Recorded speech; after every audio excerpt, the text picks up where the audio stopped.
Dyer's rule is an interesting one, and this is Dyer. And if you sort of Wikipedia this dude, he's very interesting, and he actually dug a lot of tunnels in Washington D.C. and there are historical records of him just doing it for fun. But anyway, Dyer was I guess in mainstream science, the one attributed to Dyer's rule, which we will talk a little bit more about very shortly. It was a lot later, of course, that as the scientific community grew and became more inclusive, that we realized that this same principle, this same mathematical principle, was also first considered by W.K. Brooks. So frequently, this rule that I'm about to talk to you about is sometimes referred to as the Brooks-Dyer rule, and Brooks, of course, being someone who came up with this idea before Dyer is named first in this rule, but these two have been used quite interchangeably. Now, what is the Dyer's rule? It really is based on work. So Dyer did a lot of work with calosamia. So this caterpillar here that becomes this most spectacular looking moth with really deep brown tones. And he noticed that every time he measured um, um, the insect as it moves from discrete stage to discrete stage. So typically he measured the head capsule.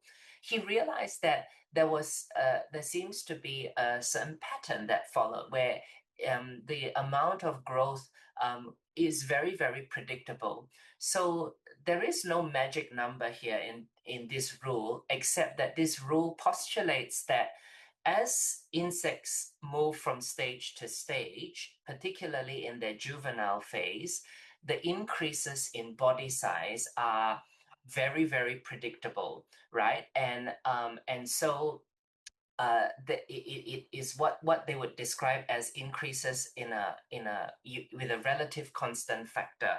Now, of course, there are other things that affect this, like temperature, like resources available. But if all things were kept constant, then the Dyer's rule applies. Now, W.K. Brooks, his work with arthropods was not with insects, it was with crustaceans. But the same phenomenon where as the larval stages grow, they sort of increase always at a consistent factor. And this is a snapshot of that Dyer's original logbook. Now, if we have a look at evidence for this, so this is work done in this type of mosquito.